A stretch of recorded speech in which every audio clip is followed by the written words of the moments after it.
Vimos para adorar, e no ato de adoração o Senhor nos renova, no ato de adoração o Senhor nos cura, no ato de adoração a fé é restaurada. Como eu amo o culto da casa do Senhor, eu amo o culto da casa do Senhor e vivo ali a experiência dos filhos de Corá, lá no Salmos 84, quando eles dizem: quão amáveis, Senhor, são os teus tabernáculos. E é aqui, de fato, irmãos, que nós temos vivido uma experiência nova com Deus. São nos cultos que a nossa alma tem sido alimentada por meio da palavra de Deus. Tem sido nos cultos aqui neste lugar que a chama do Espírito Santo não tem se apagado, mas tem ardido constantemente. E eu declaro que essa chama ela permaneça ardendo no seu coração, em nome de Jesus. Amém? Eu gostaria de conhecer quem está nos visitando aqui hoje pela primeira vez. Você pode levantar o seu braço bem alto, por favor?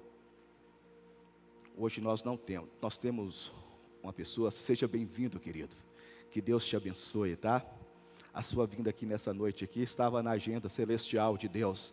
Vamos louvar o Senhor pela vida do nosso querido visitante aqui nessa noite. Que Deus o abençoe, em nome de Jesus. Você vai receber um postal desse aqui, e eu gostaria que você preenchesse com a letra bem legível, para que nós mantivéssemos contato com você. E nesse postal tem 3 opções ali embaixo, que é: desejo que orem por mim, e vai ser um prazer poder fazer isso por você. O outro é: desejo participar de um GC. Eu tenho certeza absoluta, pastor Grimaldo, que todo mundo que está aqui já está dentro de uma célula. Em obediência, eu tenho certeza absoluta que todos, sem exceção de nenhum, estão dentro de uma célula. E se porventura há alguém ainda entre nós que não está ainda numa célula, não está recebendo cuidado, não está crescendo no conhecimento da palavra dentro de uma célula, por favor, nos procure. Procure o pastor Grimaldo aqui na frente. Nós temos os diáconos ali atrás que vai poder te auxiliar, e nós vamos te encaminhar para uma célula para que você seja cuidado. É uma igreja muito grande, nem sempre nós temos condições de poder assistir todo mundo. É impossível poder fazer isso. E às vezes você não está dentro de uma célula, quando vem a luta: ah, mas eu estou dentro de uma igreja, o pastor nem olha para mim, nem sabe o que eu estou te passando. É impossível. Você não nos deu a oportunidade de cuidar de você, de te acompanhar, de caminhar com você no dia a dia, caminhando no estudo da palavra, no conhecimento da palavra. Se você ainda não está, procure uma célula para você. Nos dê a oportunidade de poder cuidar de você, de caminhar com você, de viver essa experiência na presença, dessa experiência da comunhão com você. Amém? O outro é: quero ser membro da Igreja Batista da Lagoinha. Talvez você está aqui há muito tempo, ainda não tomou uma decisão. Não espere mais para tomar essa decisão. Talvez hoje é o dia. Está aqui há tanto tempo, tornou-se um simpatizante da fé. Está na hora de um posicionamento. E vai ser um prazer muito grande poder te receber aqui. Vai ser um prazer muito grande ter você como membro dessa igreja. E que o Senhor possa abençoar na sua decisão nessa noite, em nome de Jesus. Amém? Nós vamos agora louvar, bendizer ao nome do Senhor com os nossos dízimos e com as nossas ofertas. Amém? Ei, nós vamos louvar o Senhor com os nossos dízimos e com as nossas ofertas. Amém, graças a Deus. Vamos abrir as nossas Bíblias no livro de Lucas, capítulo 6, versículo 38. Livro de Lucas, capítulo 6, versículo 38.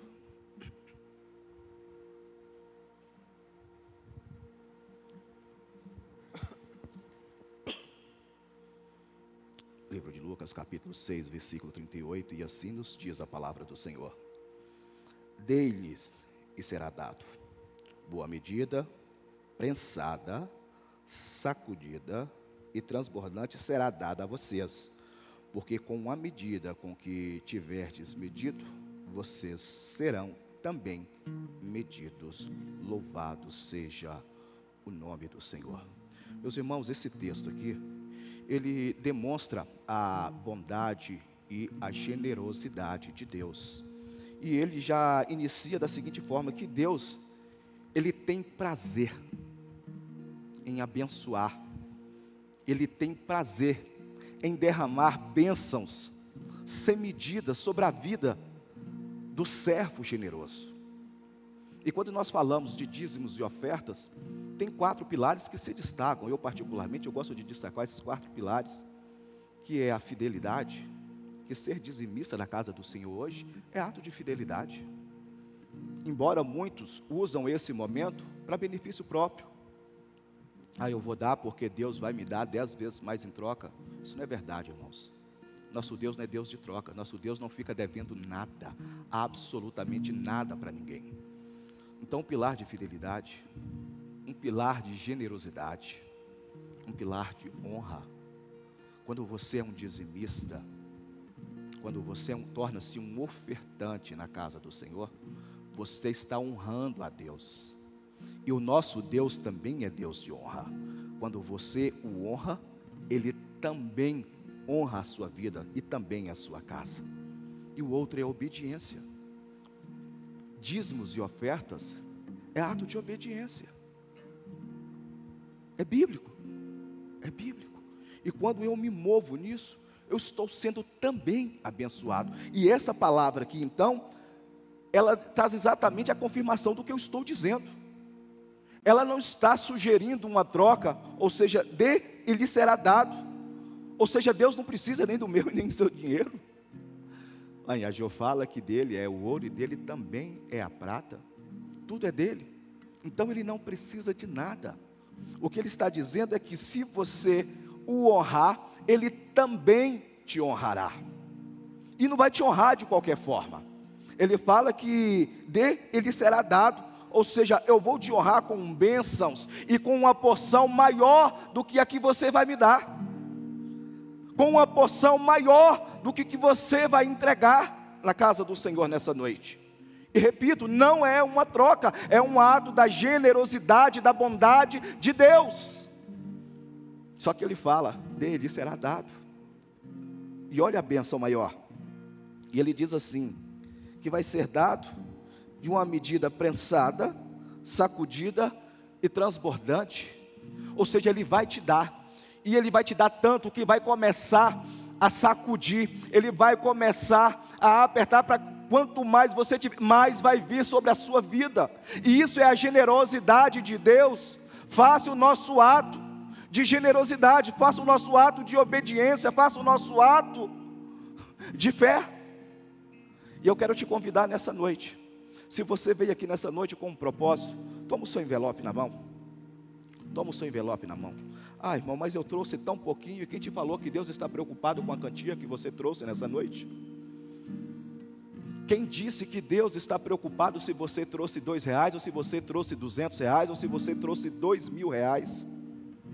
Apenas dê a Ele o seu melhor. Dê a Ele o seu melhor. Porque Deus se agrada daquele que dá com alegria. Lá em Provérbios 11:24 fala que aquele que tem e dá, ele prospera, mas aquele que retém, empobrece. Então, se você trouxe, ponha-se de pé. Não importa se foi uma moedinha, se foi R$2, se foi R$200, não importa o valor, ponha-se de pé.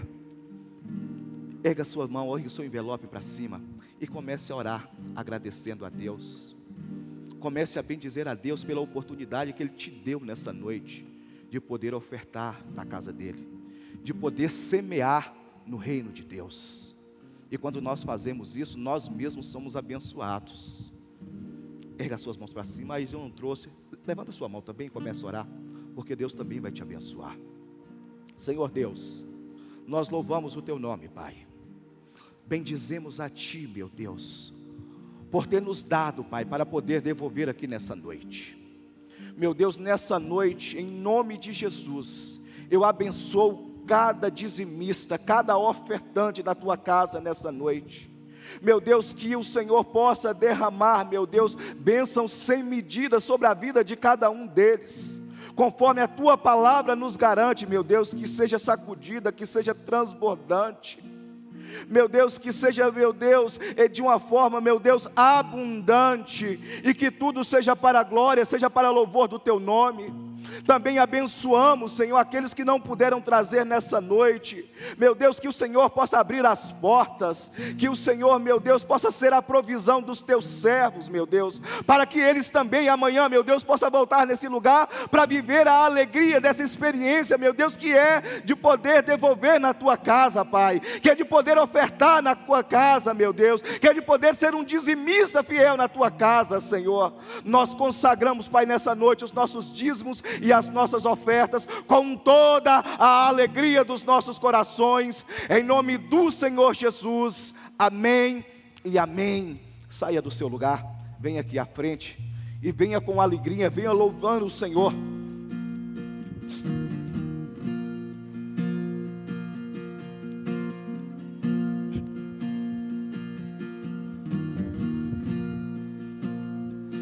Te amo, Deus,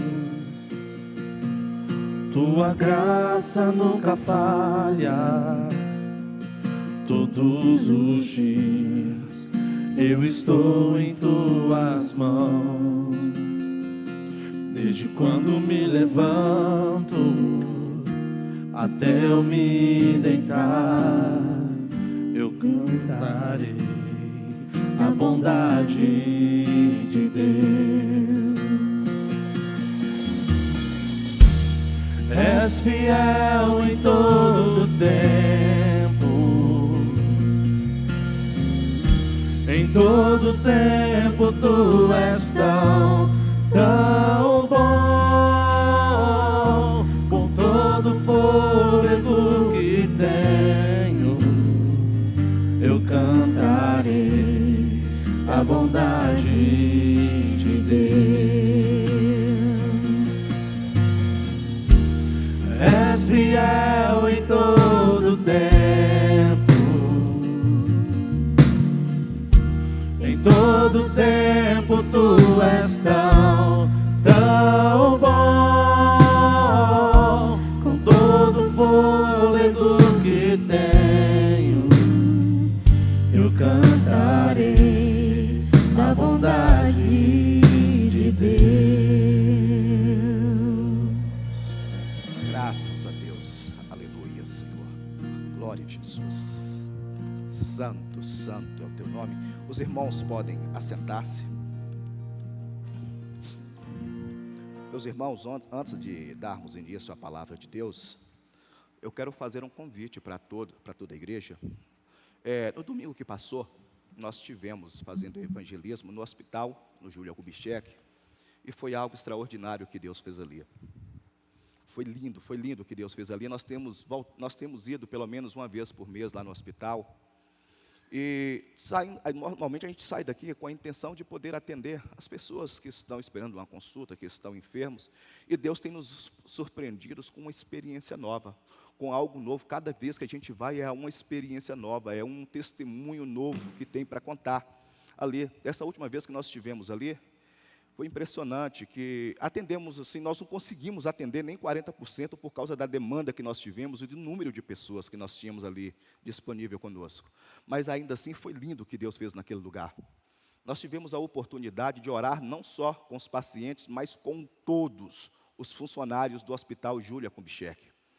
E o impressionante, pastor, é como as pessoas estão cansadas, como as pessoas estão sem forças, como as pessoas estão feridas, como a mente das pessoas estão no ato, assim, no ápice de uma crise fora de série. E nós chegávamos ali, as pessoas muitas vezes já chegavam se oferecendo, pedindo, pelo amor de Deus, uma oração. E resumindo aqui, porque nosso tempo é curto, nós tivemos ali um jovem, estava lá e há muito tempo ele servia ao Senhor e estava desviado. E ele estava com as tatuagens no rosto, a gente percebia a pessoa de cara fechada. E normalmente remédio de doido é 8 doido, né? Aí nós chamamos um mais doido que ele e começou a dar testemunho da transformação que Deus fez na vida dele. Com 7 minutos, levantaram a mão e nos chamaram. O rapaz quer reconciliar-se com Deus. Irmãos, o nosso evangelismo podia terminar ali, porque o objetivo foi cumprido, a palavra de Deus, o propósito de Deus foi cumprido, porque a palavra de Deus diz que quando um pecador se arrepende, há festa no céu. Só que não parou por aí. Muitos outros foram chegando, houveram algumas reconciliações ali para a glória de Deus. No domingo nós tivemos lá na PUC, quem viu as fotos, entenderam a situação que estava vivendo ali. Pastor, nós chegávamos numa situação, nós chegamos lá que as pessoas, sabe na palavra, quando as pessoas passavam na sombra de Pedro e eram curadas, as pessoas passavam no corredor e já começavam a chorar. Já passavam no corredor e começavam a chorar. Já chegavam se oferecendo, pelo amor de Deus, ora por mim, ora por mim. E essa semana nós ouvimos alguns jovens na escola onde a minha filha estuda, todos os jovens que receberam oração ali, nos mandou um recado, nos agradecendo. Foi isso mesmo, né, Luísa? Nos mandou um recado, que foi um momento de muita tensão na noite que antecedeu e num período que estavam se dirigindo para a PUC. E depois que eles receberam uma oração, que eles entraram para a sala de aula, Deus arrancou do coração deles aquela angústia, aquela ansiedade, eles trouxe calma, lhes trouxe paz. E que Deus abençoe e que eles sejam bem-sucedidos nas provas. Mas nós vivemos assim experiências maiores. Eu quero fazer um convite. Dia domingo agora nós vamos voltar. Nós vamos voltar e queríamos contar com os que desejam fazer parte desse grupo, que querem levar distância, que querem ser descanso para essas pessoas, que se unam a nós. Nós vamos sair daqui às 10h30, mas não precisa você ir conosco, nós vamos sair mais cedo, para nós procurarmos um lugar mais estratégico. Mas os que quiserem, nós vamos iniciar os nossos trabalhos lá, às 11h30, são convidados, serão muito bem-vindos. E saibam de que Deus vai usar vocês com muita graça ali, para poder abençoar a vida dessas pessoas. Amém? Vamos colocar de pé, vamos fazer a nossa proclamação, a nossa confissão de fé. Vamos pegar a nossa Bíblia. Não faça isso com costume, não. Faça isso com entendimento, faça isso crendo. E você não tem noção. Você não tem noção do que você está declarando através da palavra de Deus. Vamos fechar os nossos olhos, vamos declarar. Esta é a minha Bíblia. Eu sou o que ela diz que eu sou. Eu tenho o que ela diz que eu tenho. E eu posso fazer aquilo que ela diz que eu posso fazer. Hoje eu serei tocado pela palavra de Deus. E audaciosamente confesso que a minha mente está alerta, o meu coração está receptivo, e eu estou pronto para receber a incorruptível, a indestrutível, sempre viva semente da palavra de Deus. E eu nunca mais serei o mesmo, nunca, nunca, nunca, no nome de Jesus, amém. Graças a Deus, os irmãos podem assentar-se. Nós vamos abrir as nossas Bíblias no livro do profeta messiânico Isaías, capítulo 6. Nós vamos ler apenas o versículo 13. Livro do profeta messiânico Isaías, capítulo 6, versículo 13. E assim nos diz a palavra do Senhor. Mas se ainda ficar a 10ª parte dela, tornará a ser destruída, como terebinto e como carvalho, dos quais, depois de derrubados, ainda fica o toco. Assim, a santa semente será o seu toco. Louvado seja o nome do nosso Deus. Meus irmãos, essa palavra que nós lemos nos fala de uma visão extraordinária que Jeremias teve. E quando ele teve essa visão não só molda a vida dele, mas também lhe dá uma compreensão sobre Deus. E nessa visão, o Senhor lhe faz ver a grandiosidade divina de Deus. E em que momento que se dá essa grandiosidade? Quando os querubins começam a voar ao redor do templo, do trono, e começam a dizer: Santo, Santo, Santo é o Senhor dos exércitos, e toda a terra está cheia da tua glória. E nessa mesma visão, ele tem a convicção da sua impureza, e não só da impureza dele, mas também de todo o povo. E aqui o que ele fala? Ele fala assim: ai de mim, que estou perdido, e sou um homem de impuros lábios, e habito no meio de um povo de lábios impuros. E essa visão lhe trouxe o quê? Um momento de comissionamento, porque foi um período que o Senhor dá ordem a um serafim que pega uma brasa viva no altar e toca nos lábios de Jeremias. E quando ele toca nos lábios de Jeremias, lhe trazendo santificação dos pecados, o Senhor, quando ele recebe essa brasa viva no altar, o Senhor não abre só a boca, não abre os olhos de Jeremias, o Senhor abre os seus ouvidos, porque ele começa a ouvir o céu, ele começa a discernir o tempo, e tudo ali começa a fazer sentido para ele, nos versículos anteriores. O nosso tempo aqui é muito curto, eu vou fazer aqui agora um esboço rápido, do versículo 1 até o versículo 13, que no versículo 1 ao versículo 4, fala do período da visão que Jeremias teve no templo, ou seja, Isaías é levado à presença de Deus, a majestade do trono celestial, os serafins que proclamam a santidade de Deus. Já no versículo 5 ao versículo 7, nos fala da reação de Isaías com toda aquela situação que ele estava vivendo, ou seja, Isaías reconhece a impureza, a sua impureza, ele reconhece a purificação de Deus através dos serafins que toca nos seus lábios com a brasa viva. No versículo também, nesses mesmos versículos, a disposição de Isaías em servir a Deus, porque quando o anjo toca os seus lábios, quando ele abre os seus ouvidos, quando ele começa a compreender e discernir o tempo profético, ele sai do lugar de murmuração, do lugar de crítica, de um crítico, e traz uma resposta imediata a Deus, a um chamado, de um comissionamento que Deus faz: eis Senhor, eis-me aqui. E lá no versículo agora, no versículo 8 ao versículo 10, fala da comissão divina, que Deus pergunta: a quem enviarei? E ele voluntariamente se oferece: eis-me aqui, envia-me a mim. Nesse mesmo versículo, Isaías é instruído a proclamar a mensagem de Deus. No versículo 11 ao versículo 13, fala do futuro de Israel, a previsão de Deus e o juízo sobre Israel, o renascimento dos que desejavam perseverar na fé, e a promessa de restauração futura. E quando ele tem toda essa informação, aqui começa Isaías a usar uma metáfora, usando duas árvores, para comparar os remanescentes, os fiéis. Naquele tempo, ele estava falando com os remanescentes de Israel, com aqueles que permaneceram intactos na sua fé, com aqueles que enfrentaram lutas, com aqueles que enfrentaram adversidades, mas permaneceram fiéis. Esses são os remanescentes, e aqui eles os compara como o carvalho e o terebinto, e essa é a nossa mensagem nessa noite, o carvalho e o terebinto. E nós vamos entender melhor porque Isaías comparou o povo de Israel, os remanescentes de Israel, os fiéis de Israel, ao carvalho e ao terebinto. E vamos fazer um paralelo dessa mesma comparação, dessa mesma metáfora, com a nossa vida cristã na presença de Deus. E uma das características do terebinto é o crescimento. É uma árvore que, segundo alguns estudiosos, que cresce até 11 metros. Ela não para de crescer. Não é uma árvore raquítica, não é uma árvore de pequena estatura, é uma árvore que está sempre em crescimento. E se nós formos apresentar aqui, fazer um paralelo com as nossas vidas, é exatamente o que Deus requer de nós aqui nessa noite. Que nós precisamos buscar um crescimento em Deus. Porque tem pessoas que estão na igreja há tantos e tantos anos e não há crescimento. Estão atrofiados dentro da igreja.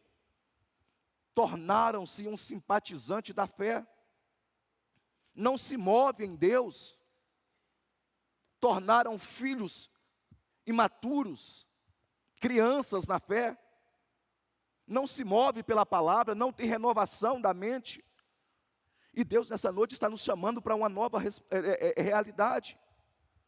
Deus nos quer que nós nos comportemos como filhos maduros, que busca crescimento pela palavra, que busca crescimento através das orações, que busca um crescimento através de uma entrega, que não fica dentro da igreja sentado em um banco. Não faz sentido para o seu chamado, meu irmão. O Senhor te chamou para que você desse fruto, mas que você tem sido plantado nesse lugar, mas você está tornando uma árvore raquítica. Essa não é a característica de um terebinto. E nós somos terebinto. Você é um terebinto. Vira para o seu irmão que está do lado aqui e fala assim: ei, você é terebinto. Você é, fala com convicção, ei, você é um terebinto. Você é um servo que Deus chamou para viver em crescimento. E Deus está te chamando para essa nova realidade nessa noite. Está na hora de crescer. Está na hora de nós nos tornarmos crentes maduros. Está na hora de nós nos apresentarmos diante de Deus e tomar posse do nosso chamado, do nosso comissionamento. Ei, Senhor, eis-me aqui. Crente fiel é comparado como um terebinto, sabe por quê? Porque ele não para de crescer. Todo dia é uma experiência nova, todo dia é um renovo. Todo dia, todos os dias é uma experiência nova com Deus, através da palavra de Deus, através dos dons espirituais. Uma outra característica do terebinto é resistência. É uma árvore resistente. É uma árvore resistente ao tempo. Não importa se está frio ou se está calor, o tempo não deteriora o tronco da árvore. É uma árvore que suporta peso. Alguns historiadores dizem que naquela época o terebinto era usado para móveis, porque era uma árvore que era resistente, que aguentava peso. Se você é terebinto de verdade, você vai suportar o peso das afrontas. Se você de fato é um terebinto, a partir de hoje você vai suportar as perseguições, você vai suportar as adversidades, você vai suportar passar por lutas terríveis, de cabeça erguida, com um sorriso no rosto, dando glória a Deus sobre todas as coisas. Porque essa era uma das características do terebinto. Você vai suportar o peso da aprovação. Eu quero te dizer nessa noite que se você de fato é um crente maduro em Deus, se você de fato é um terebinto, se você tem as características de um terebinto, eu quero te dizer uma coisa: a luta, a provação, ela não vai te matar. Eu vou repetir, não vai te matar, ela não vai te derrubar. Domingo aqui, nesse último domingo, o pastor usou um termo aqui muito interessante, que o servo de Deus, ele é imortal, porque enquanto ele não receber a promessa de Deus, ele não vai morrer. Ou seja, quem tem promessa de Deus não morre. Quem é terebinto não sucumbe diante das lutas. Quem é terebinto não para na caminhada por causa das provações. O que tem de gente aqui agora negando a fé? Qualquer lutinha que vem, se coloca dentro de casa, pastor. É 1, 2, 3 semanas dentro de casa. Você precisa escolher quem você é em Deus. Porque se há uma promessa sobre a sua vida, o nosso Deus é fiel para fazer cumprir. Se você é terebinto, você não vai sucumbir diante das lutas.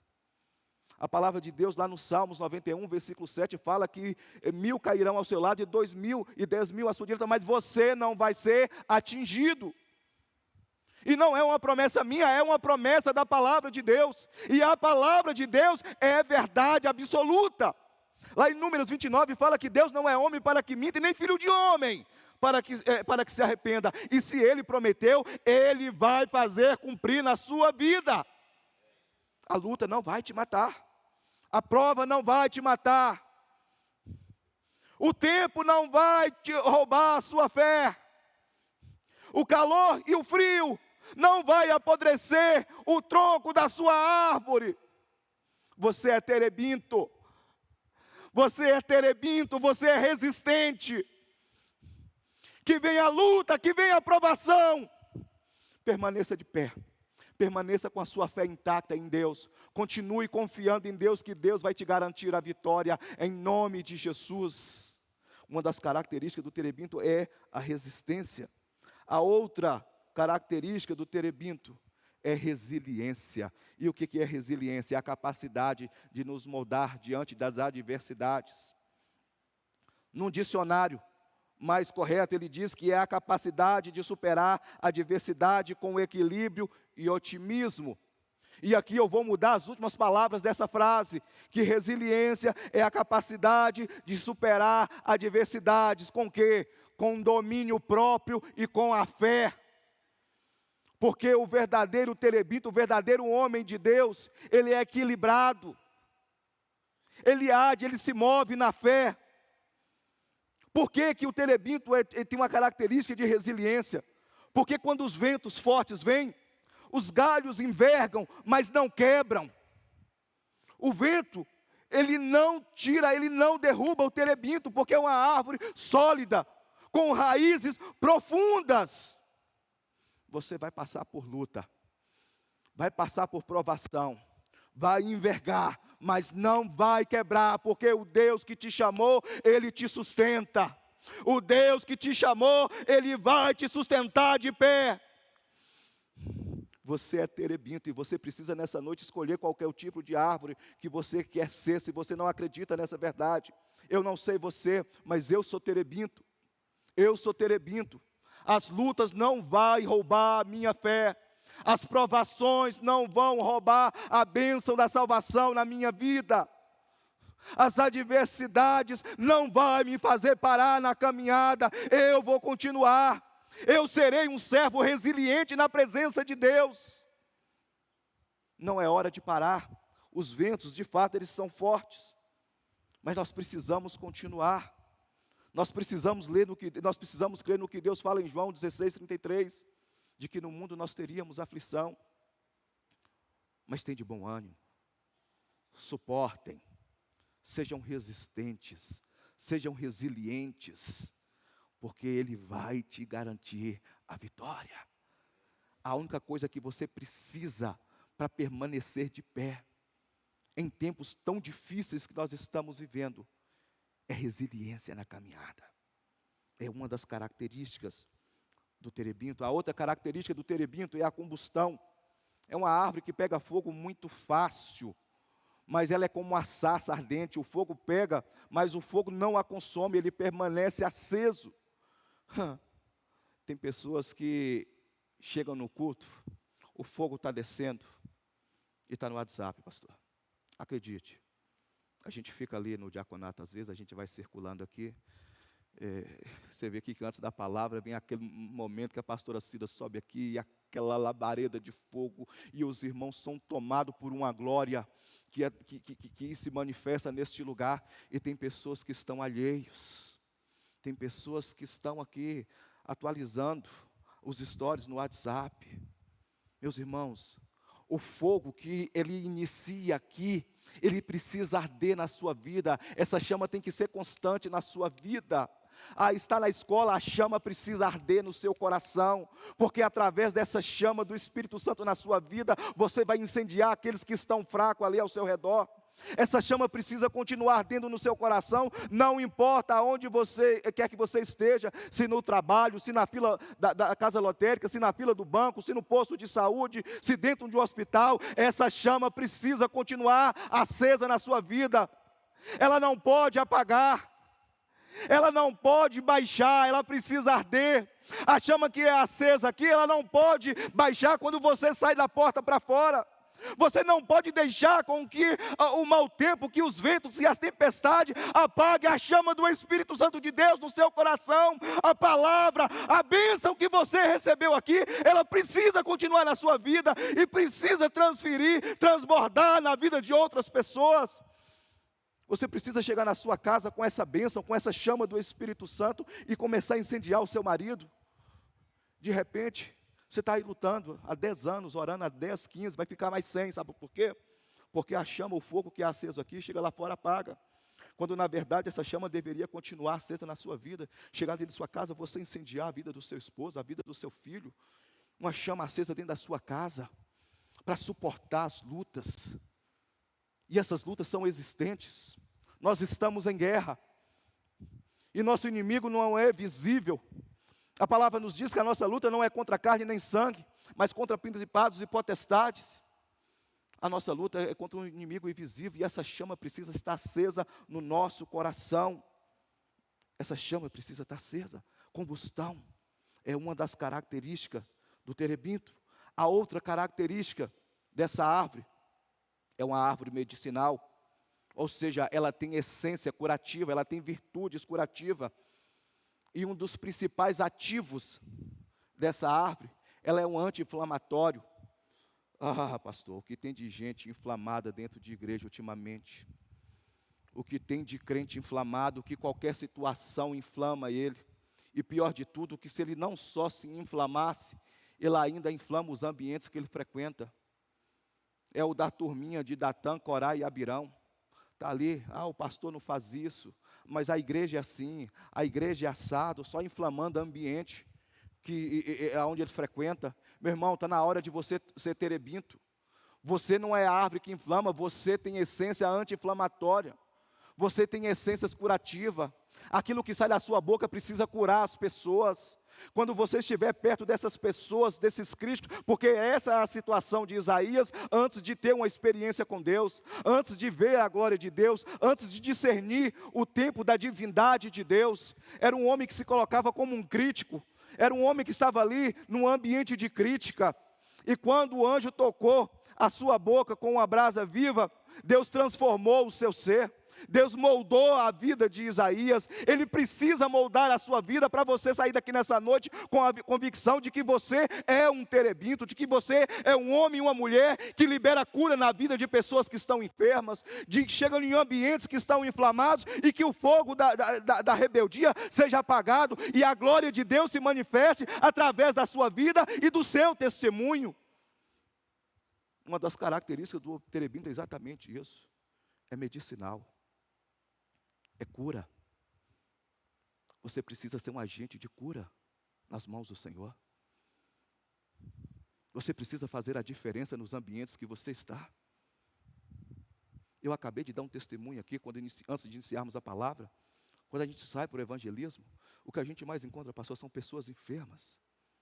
E por muitas vezes pessoas inflamadas, porque saíram de dentro de igrejas. Porque a igreja não quis se amoldar o pecado que ele queria viver lá dentro. E essas pessoas até têm desejo de voltar. Mas quando você aproxima dela, ao invés de você ser terebinto, ao invés de você tornar-se um anti-inflamatório, você inflama ainda mais o coração dessas pessoas. É isso mesmo, a igreja não cuida de ninguém, a igreja não presta para nada. Mas é aqui que você tem sido renovado. É aqui que você tem sido cuidado. É aqui que quando você está enfermo, alguém se levanta de madrugada para orar pela sua vida e pela sua família. Você precisa ser cura na vida das pessoas. Você precisa fazer a diferença na vida das pessoas. Uma outra característica do terebinto é o perfume que ele exala.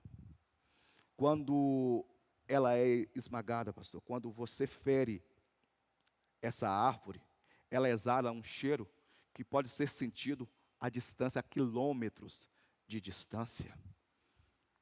É o crente quando ele é ferido, quando ele é caluniado, quando ele é perseguido, ele não se coloca no lugar de vítima.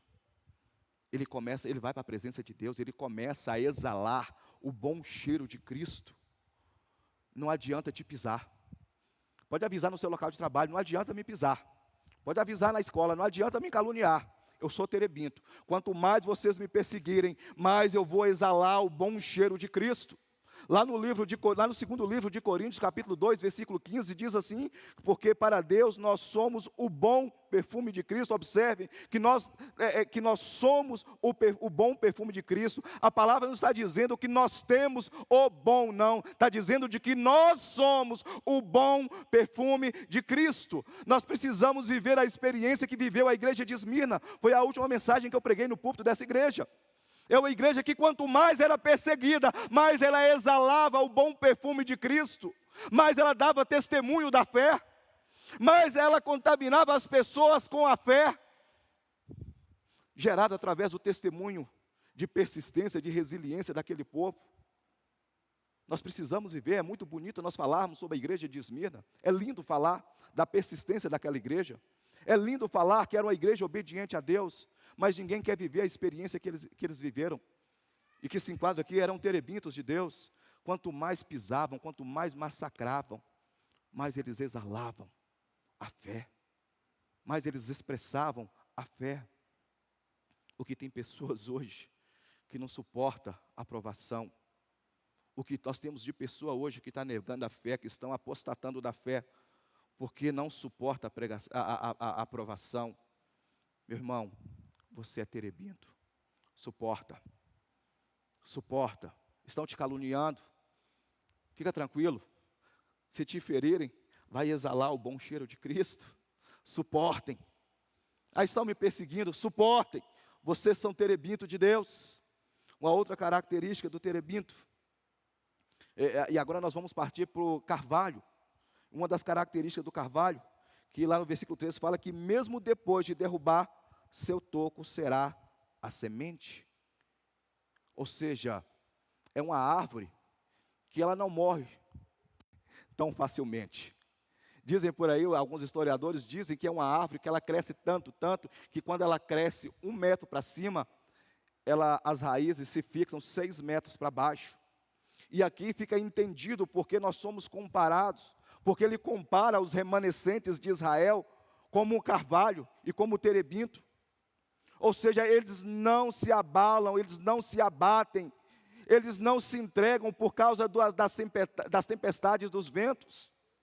Quando os fortes ventos vêm, quando a tempestade vem, elas não conseguem derrubar, sabe por quê? Tem raiz aprofundada. Crente que tem raiz aprofundada, que tem profundidade com Deus, na palavra de Deus, ele não é derrubado, ele não é abatido, ele não é derrotado. Porque as suas raízes estão firmadas, não no homem, não na sua própria força, mas na palavra de Deus, no próprio Deus. Por isso que nós somos comparados ao carvalho. Tempestade não vai te derrubar. A tempestade não vai te parar. Não vai te parar. Tem pessoas que qualquer ventinho que dá, já é motivo de negar a fé. No ano de 2019, irmãos, para 2020, eu passei uma das piores tempestades que uma pessoa pode passar na vida. E quando essa tempestade veio, eu entrei numa crise muito grande. E eu chegava num ponto de falar, meu Deus, eu não vou suportar, não vou suportar. E por muitas vezes, ao invés de orar a Deus, para Deus me sustentar, o que eu dizia para Deus nas minhas orações era, eu não vou suportar, não vou. E Satanás tomava proveito daquela situação. Às vezes ia dormir, pastor, meia-noite. Escutava como se fosse aqui agora, falava assim, olha a situação que você está vivendo, por que você não se mata? Você não vai suportar. Ele queria me trazer uma vergonha moral, uma vergonha emocional, se mata. Mas aí vinha a voz do Espírito Santo de Deus e dizia, ei, fica de pé que eu vou te sustentar. Fica de pé que eu vou te sustentar. Fica de pé que você não vai sucumbir. E essa prova foi aumentando a cada vez mais. Se já não bastasse só em mim, vem nos meus filhos também. E aquela luta, e o Senhor falando comigo, olha, eu estou te sustentando. Eu vou te trazer para um novo tempo. Quando tudo isso passar, eu vou te tornar mais forte. Você vai viver uma nova experiência. E assim foi, meu irmão. Porque depois que toda essa tempestade passou, hoje eu estou um homem muito mais forte em Deus do que eu era anteriormente. Porque as experiências passadas através das tempestades me moldou, me transformou, renovou a minha fé. E hoje eu estou convicto de que eu posso confiar nesse Deus que me sustenta, de que vela e que zela pela minha vida. E que esse mesmo Deus que velou e que zelou pela minha vida, zelará também pela sua. Não importa a intensidade da tempestade que você está passando, Deus vai te sustentar. E não é porque eu quero, é porque essa é a vontade de Deus. Louvado seja o nome do nosso Deus. Você sabe por que o terebinto era uma árvore forte e resistente? O terebinto não, o carvalho? Porque quando as tempestades vinham, as suas cascas vão engrossando. Sabe o que é isso? As marcas do tempo vão deixando mais maduro, vão te amadurecendo. Você não vai sucumbir diante das lutas. Você não vai, não vai, não vai. E a palavra nos diz aqui que ainda que corte o seu tronco, o seu toco será a sua semente. Satanás não vai colocar ponto final na sua história. Se ele colocou na história de alguém, Deus está tirando nessa noite e colocando ponto e vírgula, ou seja, Deus vai te restaurar. Deus vai escrever sua história de novo. Deus vai escrever novos capítulos. Deus vai acrescentar parágrafos no seu livro. A sua vida vai continuar, a sua caminhada vai continuar, e a bênção vai alcançar a sua vida e a sua casa, e o nome do nosso Deus será glorificado. Louvado seja o nome do Senhor. Você não vai parar, não vai. Não vai. Meus irmãos, na palavra de Deus, quando Deus queria trazer alguma referência ele usava o carvalho. Lá no livro de Gênesis capítulo 12, quando Deus chama Abraão para encontrar com ele, ele diz assim: e passou Abraão por aquela terra até o lugar de Siquém, até ao carvalho de Mamre e de Moré. Lá em Gênesis 13, 18, e Abraão mudou as suas tendas, e foi e habitou nos carvalhais de Mamre, que estão junto de Hebrom, e ali edificou o Senhor um altar. De novo, o Senhor usando um carvalho como referência. Lá no livro de Josué, capítulo 24, versículo 15, quando Josué chama o povo a tomar uma definição, ali também está a referência do carvalho. Depois os irmãos leem em casa. Lá no livro de Juízes, capítulo 6, versículo 11, quando Deus chama Gideão, quando ele estava malhando o trigo do lagar, ali também, Deus também usa o carvalho como referência. Se você é carvalho de Deus, se você nessa noite está tomando essa palavra como uma verdade na sua vida, você vai passar a ser referência de Deus para a vida das pessoas. As pessoas vão olhar para você e vão ver a diferença do que serve e do que não serve. As pessoas vão entender que não adianta te perseguir, você vai continuar de pé. Que não adianta a tempestade vir, você vai permanecer de pé. Não adianta o vento soprar forte, você vai permanecer de pé. E não vai permanecer de pé porque você é forte, porque você é bom, porque você é bonito ou porque você é feio. Você vai permanecer de pé porque Deus vai te sustentar. Louvado seja o nome do nosso Deus. Aleluias. E Deus nos compara a essas duas árvores, irmãos, porque Ele está nos chamando para um tempo de resistência. Estamos vivendo dias difíceis, estamos em guerra. Estamos numa guerra espiritual muito grande, aonde a palavra de Deus tem sido distorcida. A palavra de Deus está sendo prostituída. A palavra de Deus está sendo pregada para levar o homem a viver uma vida terrena. E por isso que Deus está te chamando para ser carvalho e terebinto. Não importa o que andam pregando por aí. O que vai te manter de pé é a sua experiência com Deus, o seu relacionamento com Deus, é a palavra da verdade, é a palavra que restaura, é a palavra que cura, é a palavra que liberta, é a palavra que está te garantindo que o seu nome vai ser escrito no livro da vida e o nome do Senhor vai ser glorificado. Estamos em guerra, estamos vivendo um tempo em que as epidemias estão se proliferando com muito mais força do que antes. Estamos em guerra, aonde os sinais dão conta desse tempo que nós estamos vivendo, de guerras, de rumores de guerra, de pais contra filho e filho contra pai, dias difíceis. E se nós não nos tornarmos carvalhos e terebitos na casa do Senhor, nós não vamos suportar, nós vamos parar, nós vamos ser mortos, por causa da situação, por causa dos ventos, por causa das tempestades que estão soprando. Deus está soprando nessa última hora, e nesse tempo que Deus está soprando, que Deus está balançando com as suas mãos, só quem é carvalho e terebinto vai ficar de pé. Só quem é carvalho e terebinto que terão seus galhos preservados. Só quem é carvalho e terebinto que as suas folhas não cairão. Só quem é carvalho e terebinto vai permanecer rompendo pela palavra de Deus. Só quem é carvalho e terebinto é que vai suportar as provações. Meus irmãos, Deus nos chamou exatamente para esse tempo. Observem que no livro de Isaías, do capítulo, no início do livro, conforme nós lemos aqui, nos fala de um toco que é derrubado, e que o toco que permaneceria seria a semente. Eu vou pedir aos irmãos do louvor para tomar o púlpito aqui, que nós estamos caminhando para o final. Já no livro final, já no fechamento de Isaías, ele fala que nós fomos plantados lá atrás, e que hoje nós temos raízes profundas. Observem aqui, Isaías 61, versículo 1 ao 3, diz assim: e o Espírito do Senhor Deus está sobre mim, porque o Senhor me ungiu para pregar as boas novas aos pobres, e enviou-me a curar os quebrantados de coração, a proclamar a libertação dos cativos, e a pôr em liberdade os algemados, e a pregoar o ano aceitável do Senhor, e o dia da vingança do nosso Deus, a consolar todos os que choram, e a pôr sobre os que choram em Sião uma coroa ao invés de cinza, aleluia, e óleo de alegria ao invés de pranto, manto de louvor ao invés de espírito angustiado. Receba isso aqui agora. E eles serão chamados, e vocês serão chamados carvalho de justiça, carvalho de justiça, para a glória e para louvor do nosso Deus. Aleluia, Senhor. Eu não sei que árvore que você é, mas eu sou terebinto. Eu não sei que árvore que você é, mas eu sou carvalho plantado na casa de Deus. E aqui, pastor, nós entendemos essa logo da igreja, que Lagoinha é lugar de novos começos. Você sabe por quê? Porque essa igreja aqui virou um bosque de árvores que foram plantadas, de terebintos e de carvalhos, de homens e mulheres que estão vivendo uma nova experiência, a bênção do renovo, a bênção de uma nova experiência na caminhada, e que você que está nos visitando nessa noite possa viver conosco também essa mesma bênção da comunhão, essa mesma bênção da salvação. Louvado seja o nome do nosso Deus. Aleluia, Senhor.